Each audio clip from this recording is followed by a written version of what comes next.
Carta de Tiago, capítulo de número 1, versículos de número 2 ao 4, diz assim: Meus irmãos, tende por motivo de toda alegria o passar por várias provações, sabendo que a provação da vossa fé, uma vez confirmada, produz perseverança. Ora, a perseverança deve ter ação completa, para que sejais perfeitos e íntegros, em nada deficientes. Versículo 12. Bem-aventurado o homem que suporta com perseverança a provação, porque depois de ter sido aprovado, receberá a coroa da vida, a qual o Senhor prometeu aos que o amam. Louvado seja Deus. Bendito seja o nome do Senhor. A minha oração nesse momento, meu amado, minha amada, é que o Espírito Santo de Deus, através dessa mensagem, fale ao teu coração de uma forma tremenda, poderosa e profunda. Amado, eu quero trazer uma mensagem com o tema As Verdades por Trás das Tribulações.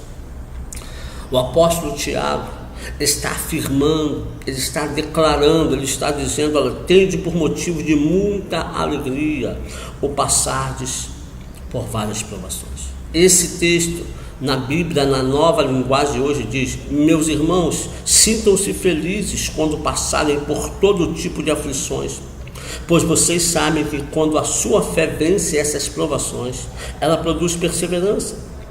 Que essa perseverança seja perfeita, a fim de que vocês sejam maduros e corretos, não falhando em nada.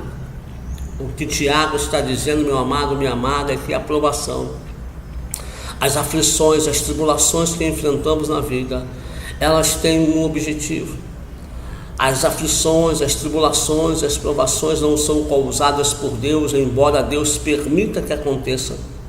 Muitas delas são causadas pelas nossas atitudes, nossas decisões. Mas o que Tiago está trazendo, Tiago está dizendo: olha, tenha por motivo de alegria, fique alegre, fique feliz quando isso acontecer, quando você tiver provações, não poucas, mas sim muitas, porque isso vai produzir perseverança, e a sua perseverança, ela vai fazer com que a sua fé seja aprimorada, e vai fazer com que você erre menos, vai fazer com que você se aperfeiçoe na fé, vai fazer com que você se aperfeiçoe na palavra. É isso que ele está dizendo. A palavra aflição, amado, ela significa sofrimento causado por desgosto, tristeza, ocasionada por alguma dificuldade, excesso de preocupação, ansiedade ou angústia. Quem nunca sofreu aflição? Quem nunca, amado, ficou angustiado? Quem nunca teve sofrimento causado por um desgosto na vida? Quem nunca sofreu um desgosto? Quem nunca sofreu uma decepção na vida? É difícil encontrar uma pessoa que não tenha passado por momentos desses. Uma pessoa que não teve excesso de preocupação em alguma situação. E tudo isso causou aflição. E o barato de entender é que o nosso excesso de preocupação, o nosso desgosto não resolveu a situação, não solucionou o problema. Pelo contrário, criou em nós mais problemas, mais dificuldades, mais aflições. E o que nós temos que entender, meu amado, minha amada, é isso. É que Deus tem algo através de tudo isso que nós precisamos compreender. A palavra provação, meu amado, ela significa situação muito difícil ou excesso de sofrimento que testa a capacidade de superação de um indivíduo. Então você entende que a palavra aflição, provação e tribulação são a mesma coisa em níveis diferentes. Níveis mais baixos, níveis mais médios, níveis mais altos. Provação, situação muito difícil ou um excesso de sofrimento que testa a capacidade de superação de um indivíduo. Quem nunca passou por situações dessas? O sofrimento foi tão grande, tão profundo, tão constante, que testou a sua capacidade de superar isso. E a palavra tribulação é uma aflição, é um tormento, é uma adversidade, é uma angústia, é uma grande luta. Quem nunca teve grandes lutas na vida? Quem nunca teve grandes adversidades? Quem nunca passou por tormento?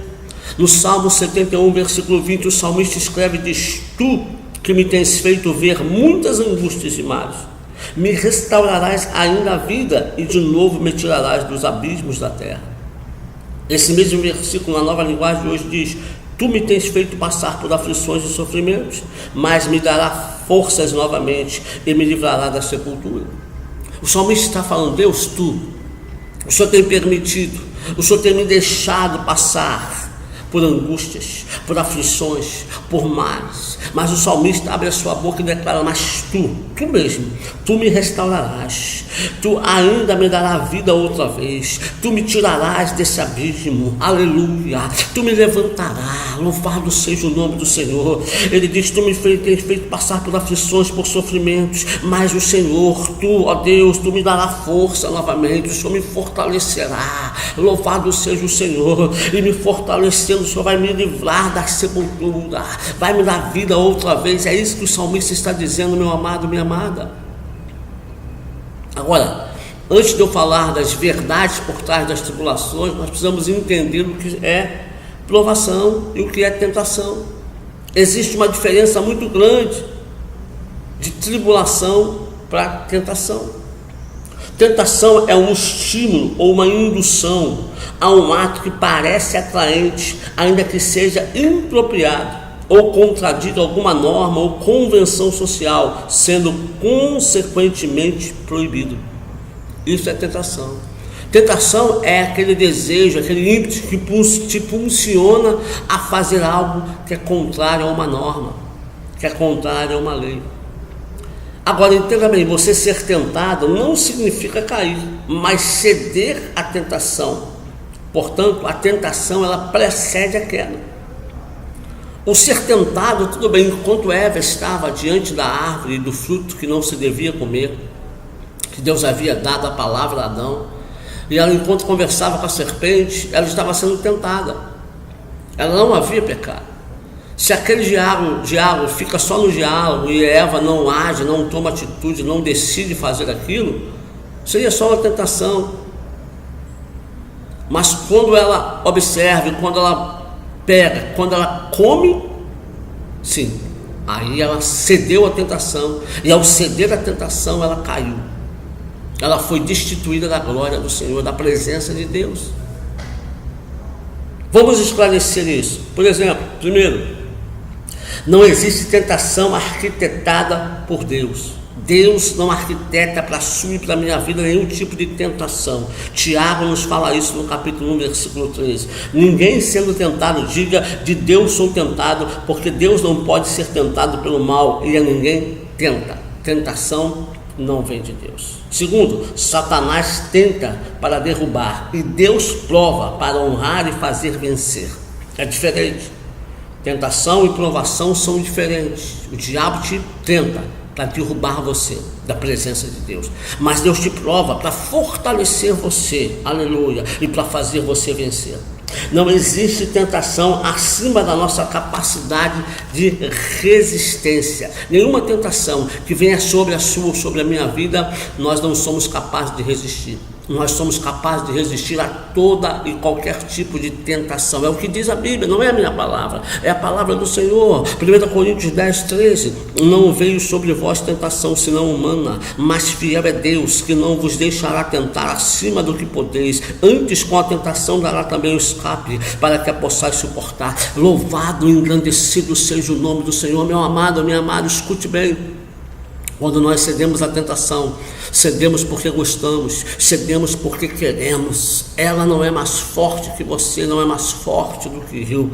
Deus está dizendo que não vem sobre nós tentação espiritual, mas sim humana. Não veio sobre vós tentação senão humana. Tudo quanto é tipo de tentação que vem sobre nós mexe com o nosso lado humano. E nós temos como resistir, porque além de termos força para isso, Deus nos dá também o escape. A questão é: eu quero resistir a essa tentação?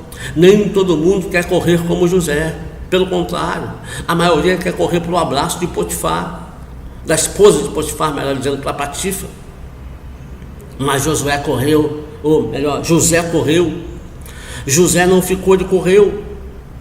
Não queria saber como estava, se estava nu ou não, mas ele vazou, saiu correndo. A tentação é humana.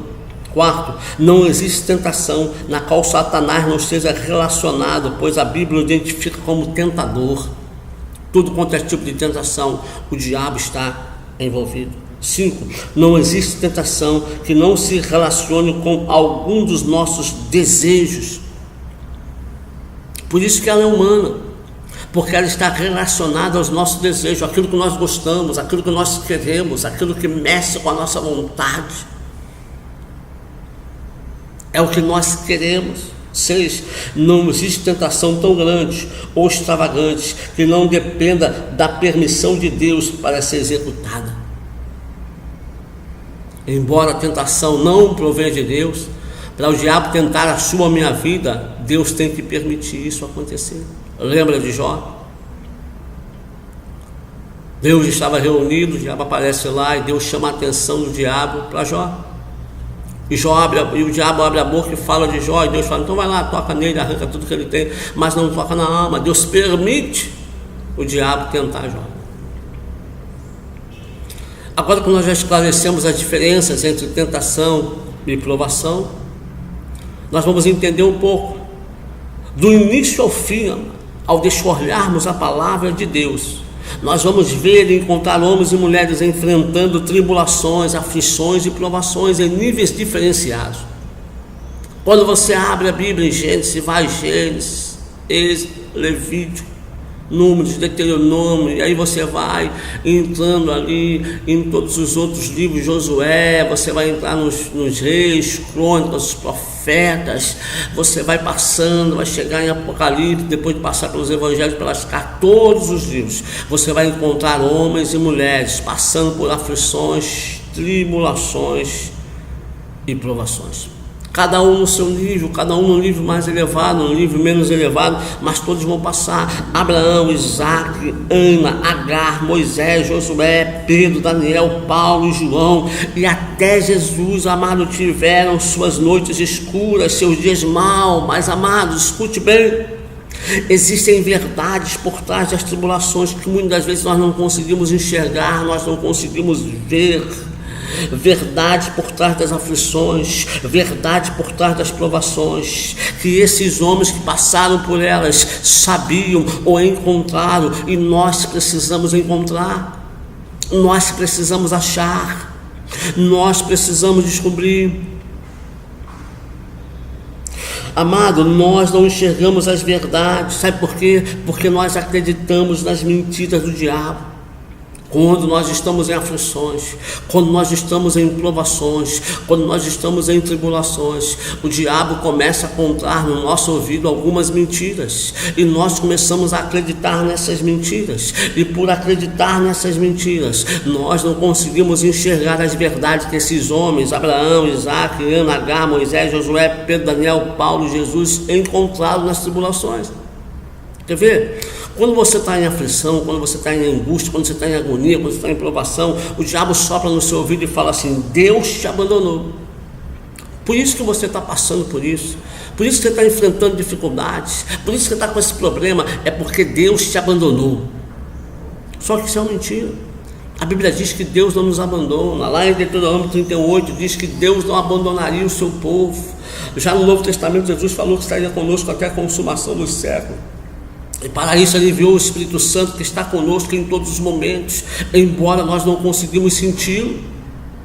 Quer ver outro? O diabo sopra no seu ouvido e diz: Deus não te ama, porque se Deus te amasse, Deus não deixaria você passar por essas tribulações.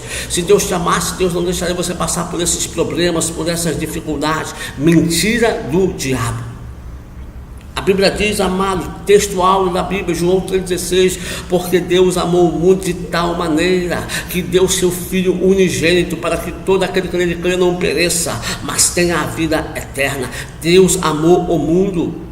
E o mundo aí não é planeta, o mundo aí não é terra, o mundo aí é ser humano, é raça humana, o mundo aí é você, sou eu, somos nós. Deus amou você, Deus amou a mim, Deus amou a nós de tal forma, de tal maneira, que deu seu Filho, deu Jesus, deu o que o céu tinha de melhor para salvar o que a terra tinha de pior. Detalhe, nós nem o conhecíamos, nós nem o tínhamos aceitado ainda, nós nem estávamos aí para Ele ainda, e Ele nos amou. Então é mentira do diabo.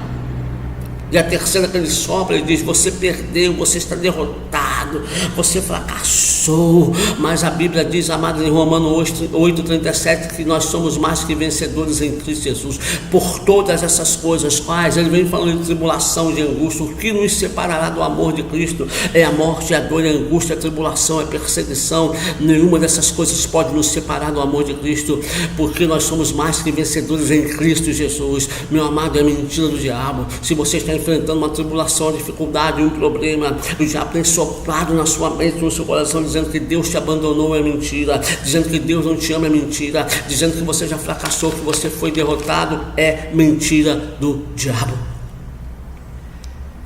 As tribulações, as angústias, amado, as provações despertam em nós sentimentos de tristeza, de abatimento, de solidão, e nós acreditamos nos sentimentos.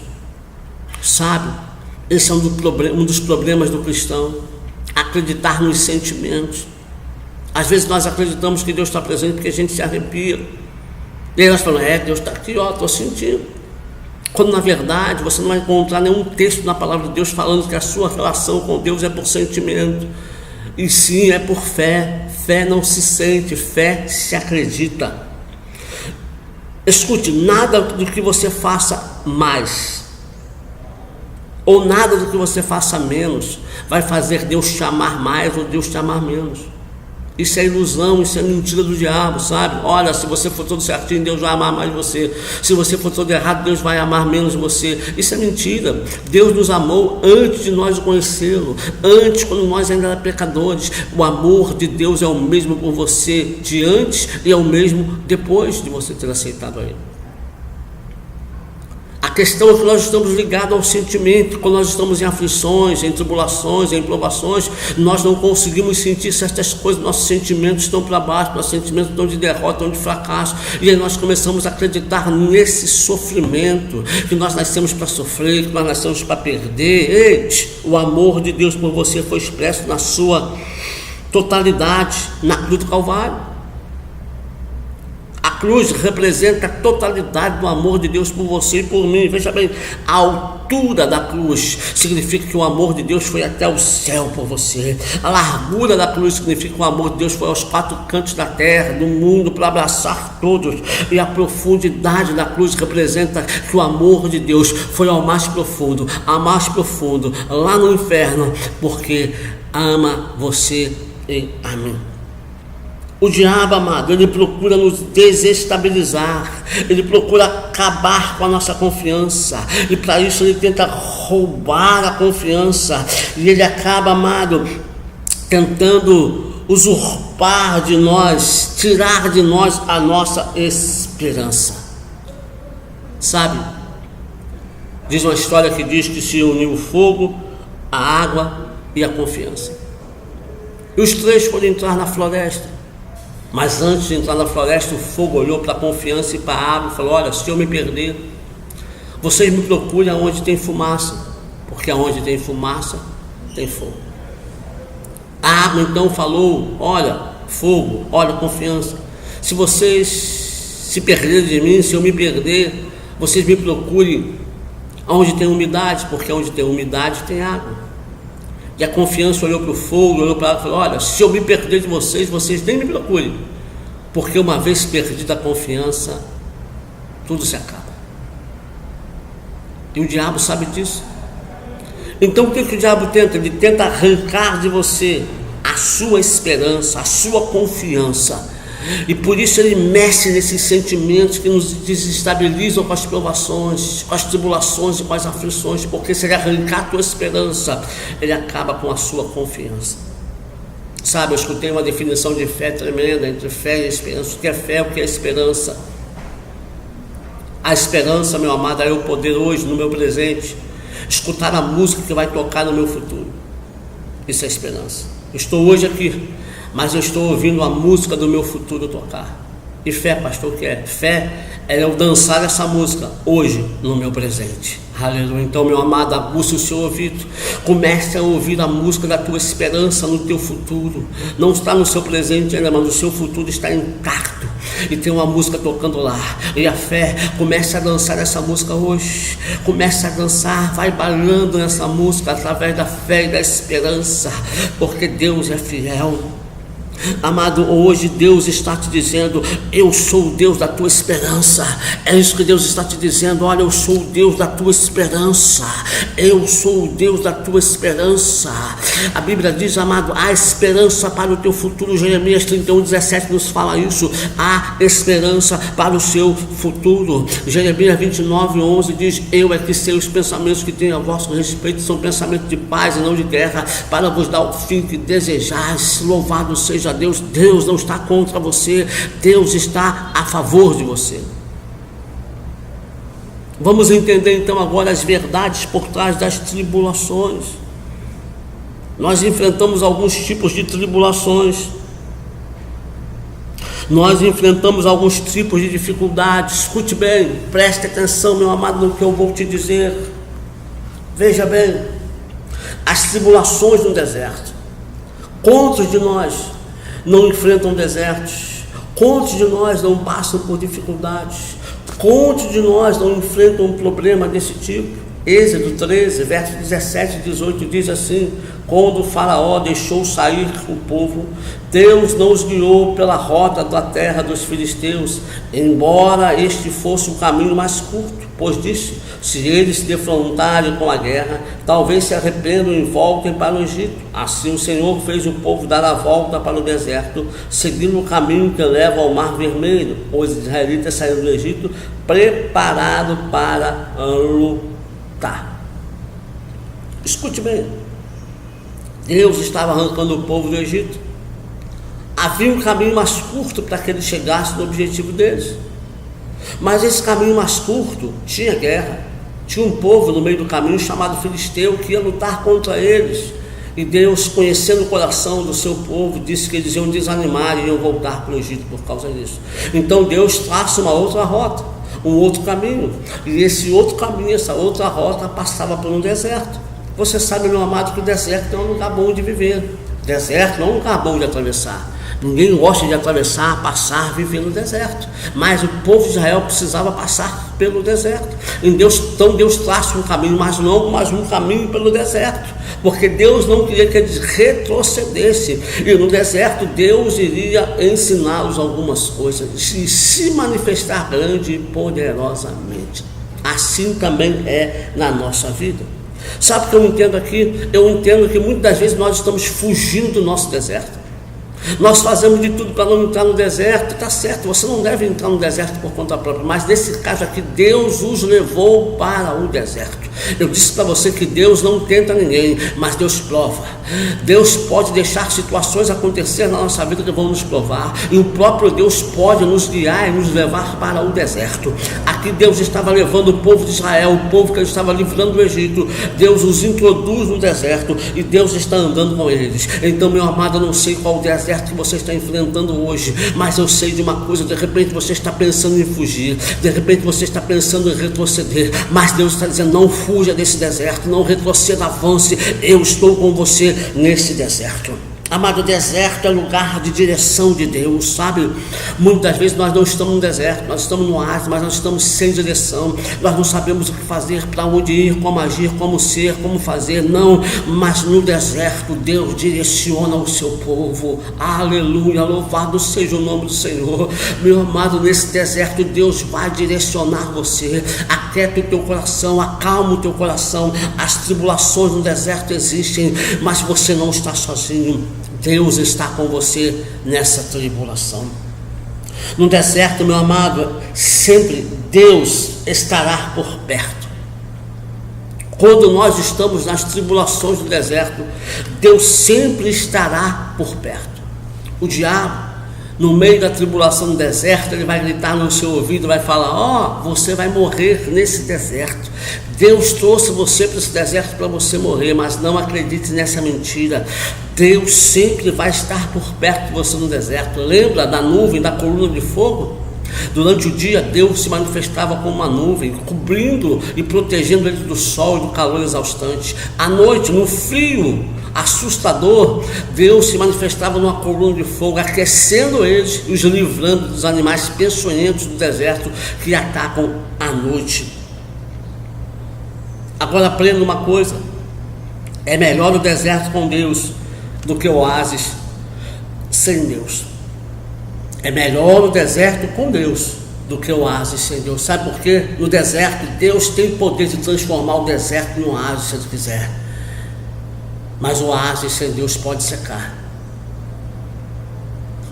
Você não entendeu. No deserto, você não tem falta de nada, porque Deus supre as suas necessidades. Apenas elas são supridas na hora certa, conforme você necessita. No oásis, embora haja abundância, haverá falta da melhor coisa na nossa vida, que é o deserto. Porque no deserto nós temos a presença de Deus. No deserto nós temos a glória de Deus. No deserto nós temos a manifestação da misericórdia, do favor e da graça de Deus. Era isso que Israel tinha no deserto. Nunca se viu na história de Israel um lugar, no momento que Deus se manifestou tanto como no deserto.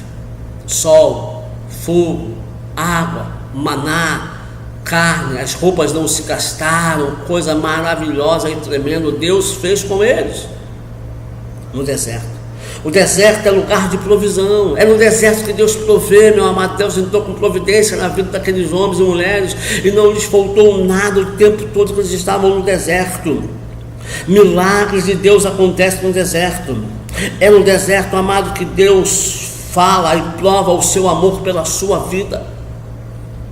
As verdades por trás das tribulações no deserto é que o amor de Deus está presente, tangível, tocável, manifestado através do suprimento de Deus para a sua e para a minha vida. Está no deserto, glorifica a Deus. Está no deserto, esteja motivo de alegria nisso, como diz Tiago, passar por muitas provações. Sabe por quê? Porque nesse deserto que você está passando, Deus está entrando com a provisão. O amor de Deus está sendo real para a sua vida. Deus está tocando em você. Deus está manifestando a sua graça, Deus está manifestando o seu poder, Deus está manifestando a sua misericórdia.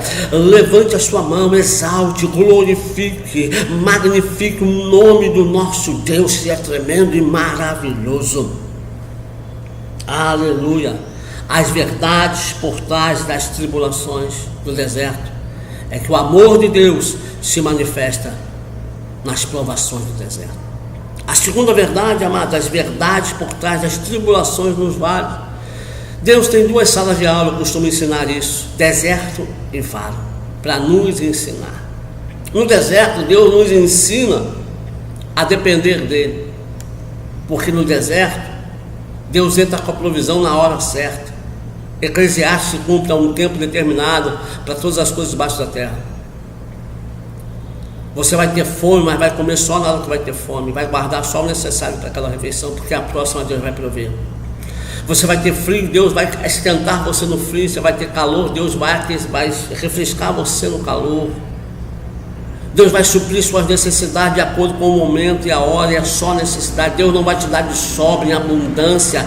É a porção para cada dia. O deserto nos ensina isso, o deserto nos mostra isso. Deus provendo e manifestando o seu amor, porque se não fosse o amor, morreríamos no deserto. Mas Deus nos envia e não nos deixa morrer lá. O amor dele está conosco lá. É uma sala de aula. E o vale? Vales são depressões entre montanhas. Quando você está no vale, você se sente pequeno, você se sente o menor. Lembra de Gideão? Estava no vale, ele era o menor da sua casa, mais pobre, se sentiu menos incapaz. Existem duas verdades nessas tribulações do vale. A primeira você vai encontrar no Salmo 23, versículo 4, que diz: ainda que eu ande pelo vale da sombra da morte, não temerei mal nenhum, porque tu estás comigo. Deus está dizendo: olha, eu estarei contigo. Você não vai encontrar nada, porque eu vou estar com você no vale. Se a enfermidade vier, eu vou estar com você. Se a tribulação vier, eu vou estar com você. Eu sou o teu escudo, eu sou a tua força, a minha presença estará com você. Ele está contigo, você não está sozinho. É isso que Deus está falando. Olha, ainda que você ande pelo vale da sombra da morte, que vale terrível, amado, a morte te rondando, a morte ao seu redor, tentando entrar, bater na sua casa, na sua vida, mas Deus está dizendo: aleluia, não tema mal nenhum, porque eu estarei com você. Essa é uma verdade no vale.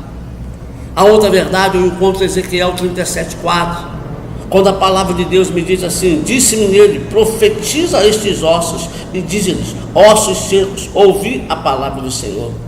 A segunda verdade, quando Deus te leva, porque nessa passagem diz que Deus levou o profeta ao vale. O profeta fala que Deus o tomou um espírito e o levou ao meio de um vale de ossos sequíssimos. Deus pega o profeta e coloca ele no meio de um vale de ossos sequíssimos. Faz o profeta andar por esse vale. E manda o profeta observar a situação. O profeta observa a situação, vê que está difícil, está complicada.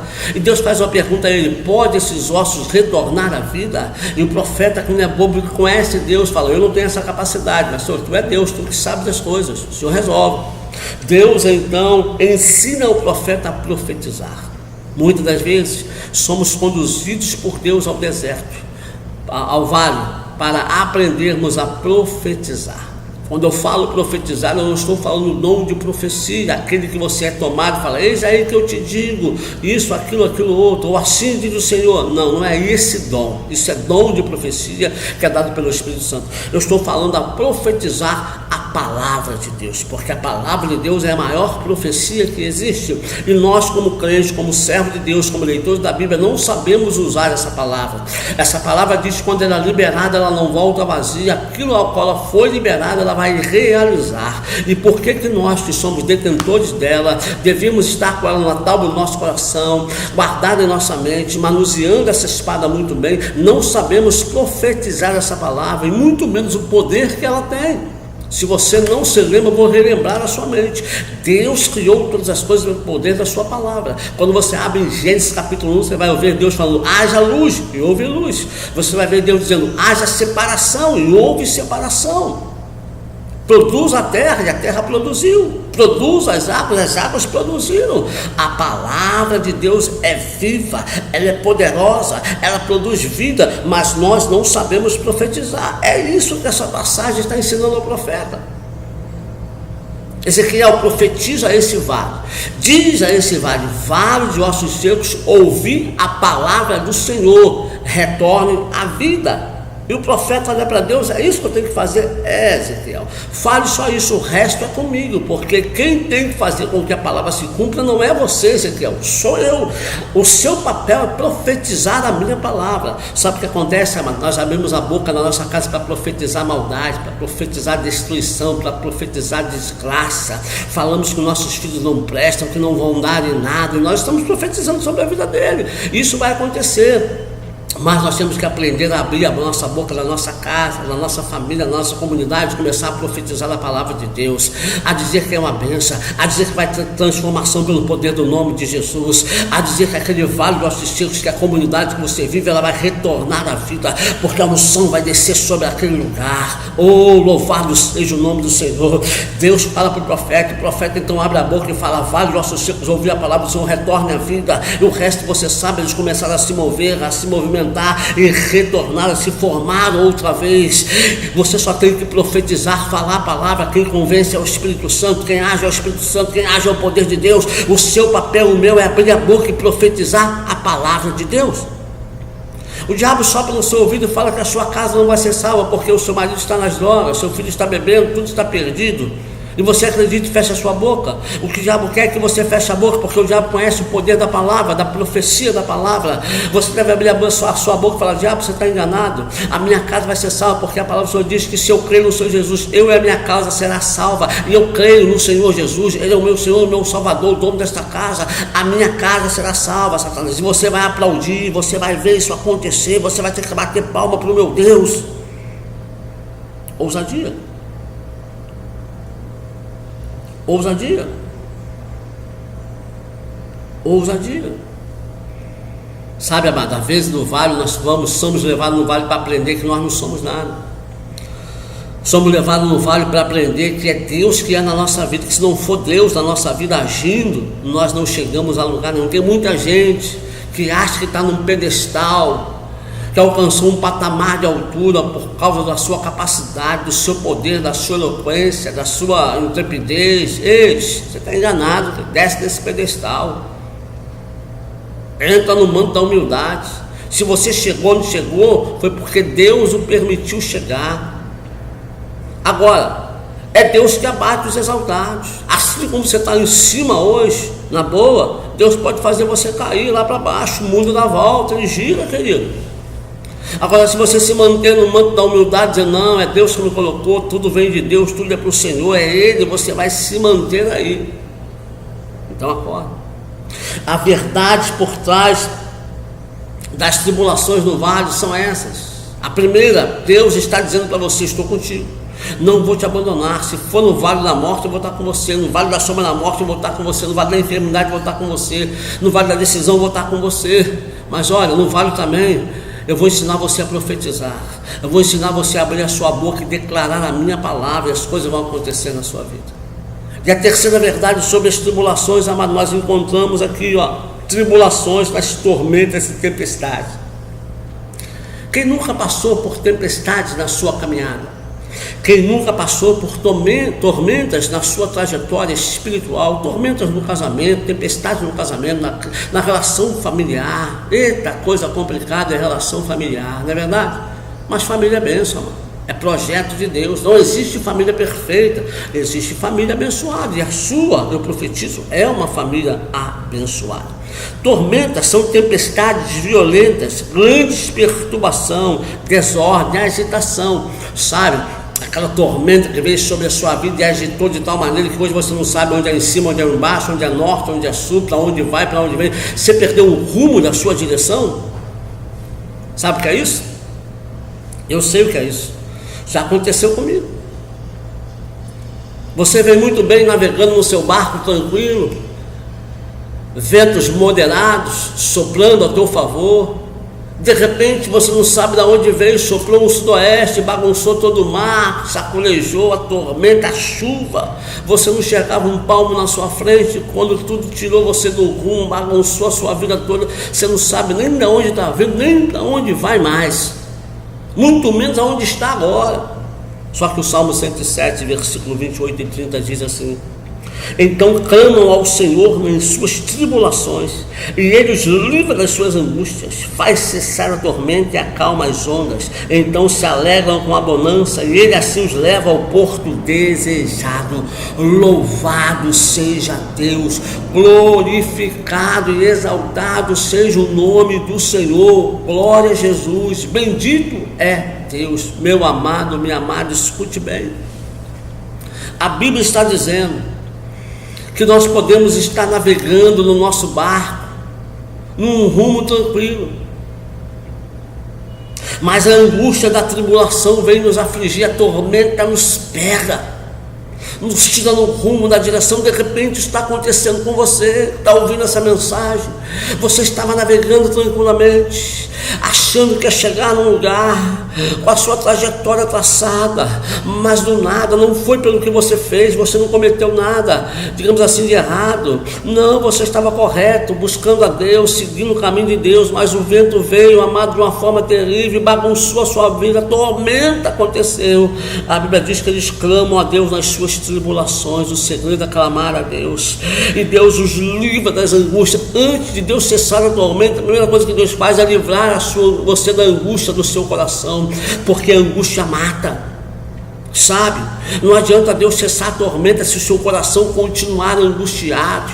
A primeira coisa que você tem que fazer é deixar Deus livrar você da sua angústia, tirar essa angústia que te sufoca, tirar essa angústia que aperta o seu coração, tirar essa angústia que tira você do sério, e aí depois Deus vai cessar a tormenta.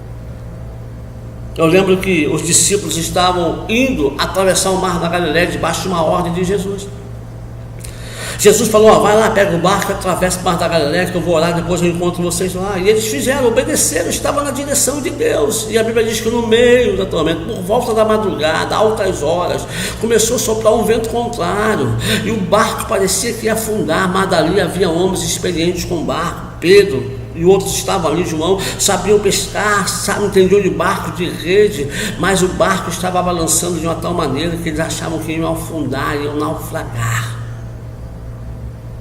Não tinham o que fazer. A experiência deles não resolveria o problema.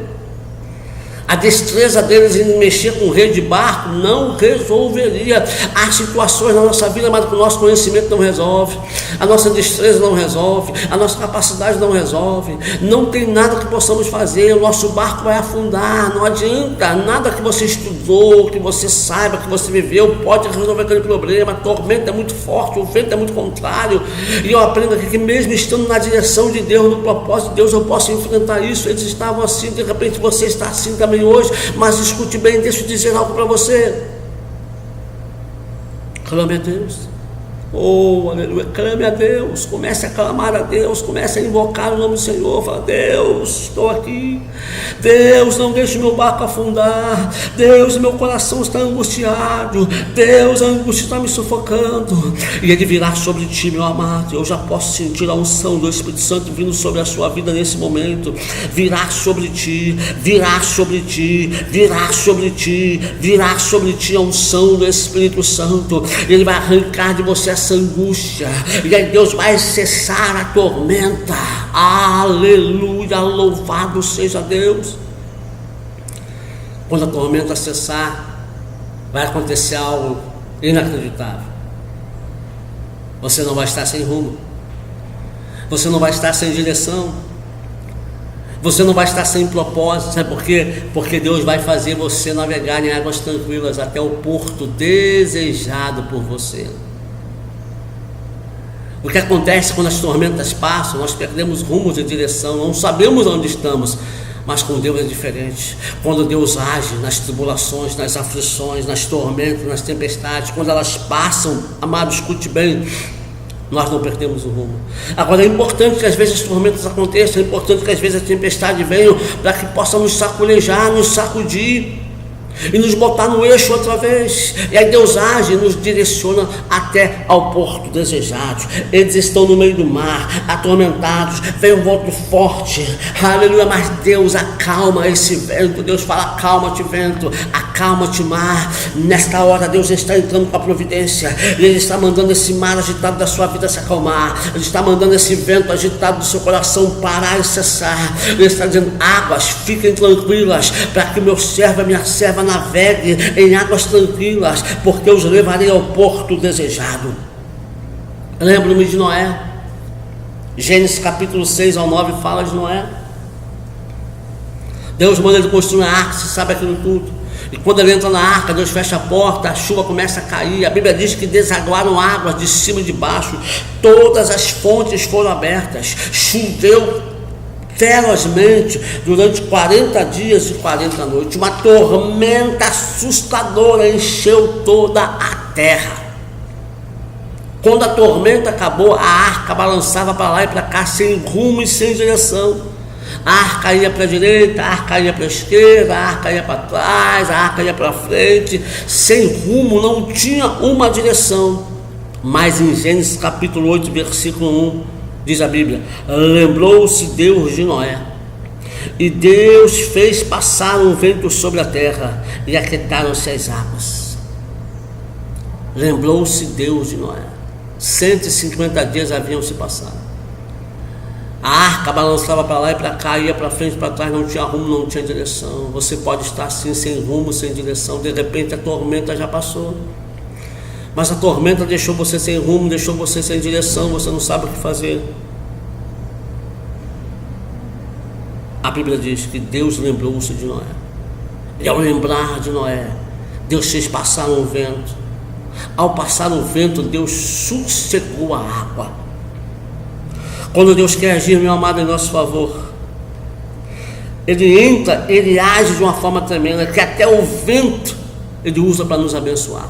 Vento, que é algo que balança, que sacode, Deus usa para nos abençoar. Em Gênesis capítulo 9, Deus faz uma aliança com Noé. Deus fala que nunca mais encheria a terra de água. Eu acho Deus tremendo, a forma de Deus agir. Agora você deve estar se perguntando: pastor, qual é a finalidade de Deus em tudo isso? A finalidade de Deus em todas as tribulações, aflições e provações é nos mostrar que a fidelidade dele não acabou. Sabe, muitas pessoas pensam que a fidelidade de Deus acabou, que Deus não tem mais fidelidade conosco, porque nós vemos tantas pessoas sem serem fiel a Deus, não terem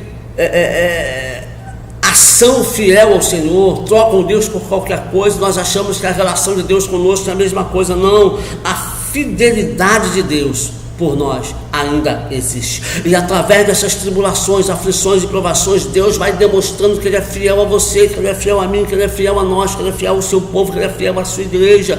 Quando Ele entra com provisão, quando Ele acessa a tormenta, quando Ele mostra o seu amor, quando Ele entra com a provisão, Ele está dizendo para você: meu filho, eu sou fiel a você, minha filha, eu sou fiel a você.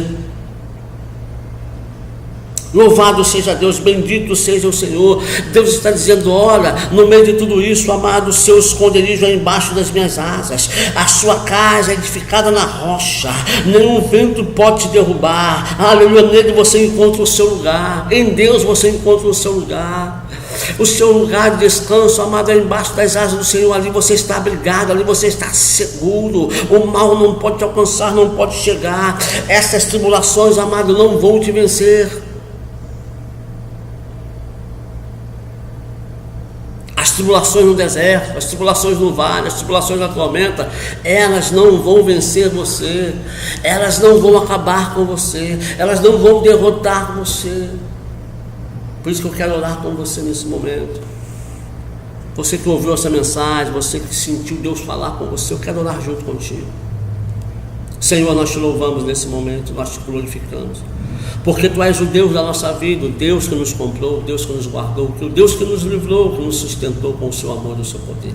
Entra com a Tua provisão, com a Tua graça, com a Tua misericórdia na vida de cada um. Cessa a tormenta, o vento contrário. Nesse deserto, entra com a provisão. Nesse vale, ensina a profetizar e mostra a Sua presença a cada um, porque nós temos consciência plena de que a Sua palavra é a verdade, nada mais da verdade. Nós temos consciência plena que o Senhor nos ama, que o Senhor não nos abandonou, que o Senhor está conosco até a consumação dos séculos, porque a Tua palavra diz isso. Não porque sentimos, não porque nos arrepiamos, não, porque a Sua palavra diz, e sabemos que a fé é andar na luz da Tua palavra, porque a Sua palavra ilumina o nosso caminho. Muito obrigado por esse momento.